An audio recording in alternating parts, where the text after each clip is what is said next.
Passagem bíblica que talvez você tenha interpretado ou escutado de maneira equivocada, parte 2.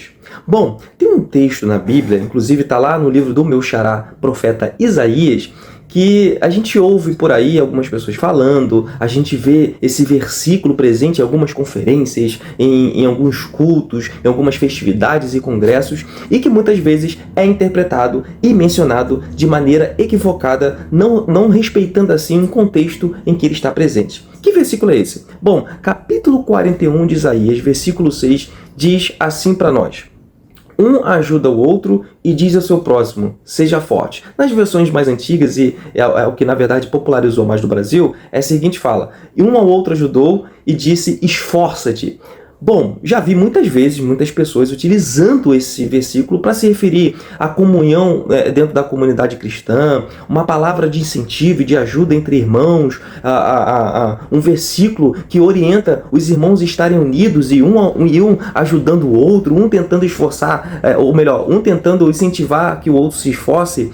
Bom, mas será que é isso de fato que a passagem está dizendo? Será que de fato essa é a conclusão correta à luz do texto bíblico? Bom, eu queria ler alguns versículos com você aqui do capítulo 41 e logo nós vamos fazer os nossos comentários aqui com você. Versículo 1 do capítulo 41 de Isaías, estou utilizando a versão NA, diz assim: calem-se diante de mim, ó ilhas, e que os povos renovem as suas forças.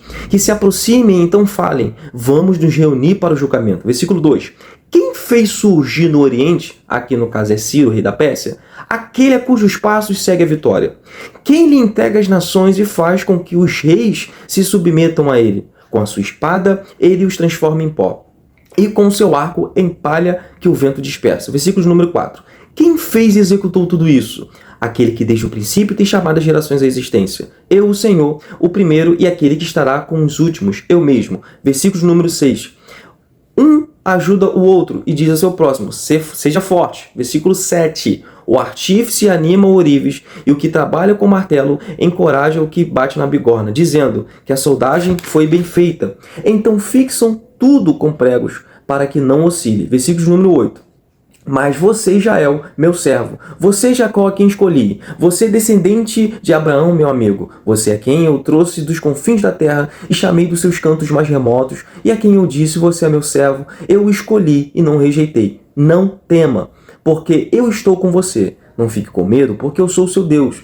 Eu lhe dou forças. Sim, eu o ajudo. Sim, eu o seguro com a mão direita da minha justiça. Bom, nessa passagem o contexto é o seguinte: o povo de Israel estava no famoso cativeiro babilônico, estava preso dentro do território do famoso e do grande império babilônico. Deus prometeu que levantaria um homem chamado Ciro, que era o líder da Pérsia, na verdade do império Medo-Persa. E esse rei Ciro, na verdade, é chamado no texto bíblico de servo do Senhor. E aquele a quem o Senhor levantou para trazer juízo às nações pagãs e como também trazer juízo à própria nação da Babilônia, que está mantendo cativo o povo de Israel, e o rei Ciro seria responsável também por trazer a liberdade ao povo de Israel, que estava cativo dentro da Babilônia. Então aqui no capítulo 41, Deus está, através do profeta Isaías, anunciando esse juízo, anunciando esses julgamentos que viriam através do seu servo Ciro às nações pagãs. Então, um julgamento, o juízo está sendo anunciado pelo profeta, onde se menciona que Ciro, não só nessa passagem, mas como em outras passagens, também respaldam essa ideia de que Ciro está sendo levantado para trazer o juízo e as nações estão ouvindo essas notícias. Então, quando nós temos a fala no versículo 6 e também em sequência o versículo 7, de que um ao outro ajudou e disse esforça-te, e o versículo 7 ainda diz que o artífice anima o ourives, esses homens aqui são produtores de ídolos. Eles utilizavam as suas ferramentas, os produtos que eles trabalhavam com matéria-prima para a fabricação de imagens, de esculturas, de ídolos daquela época.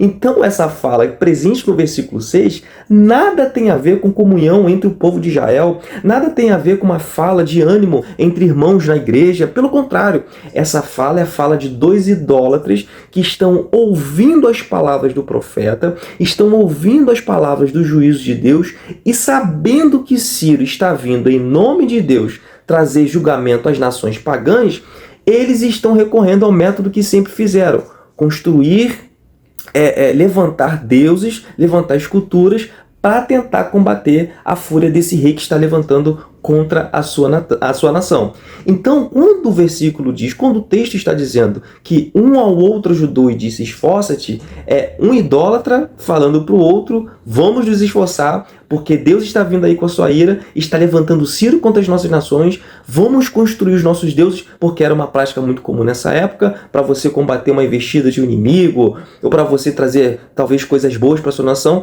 Muitas nações, principalmente nações politeístas, construíam imagens e esculturas dos seus deuses para tentar refrear a fúria de um inimigo que estava por vir. Então é um diálogo entre dois idólatras que estavam construindo os seus deuses para tentar combater a fúria do rei Ciro. Isso é tão verdade que logo depois do versículo 8 é colocado no texto, né, no nosso texto em português, o mais, uma condição adversativa. Mas tu, Israel, na verdade, nessa parte do versículo 8, Israel é convidado a crer no socorro que vem de Deus, a crer no Senhor. Então, embora os idólatras, as nações pagãs, estejam construindo seus deuses, as suas esculturas, os seus falsos deuses, confiando neles a sua segurança, Israel, o povo de Deus, é convidado a confiar em Deus, é convidado a confiar no Senhor que o chamou desde o ventre.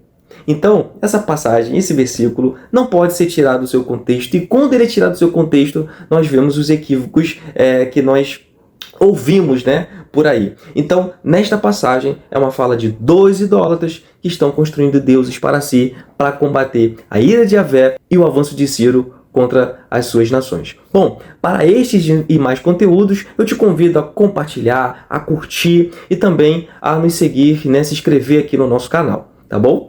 Tchau, tchau!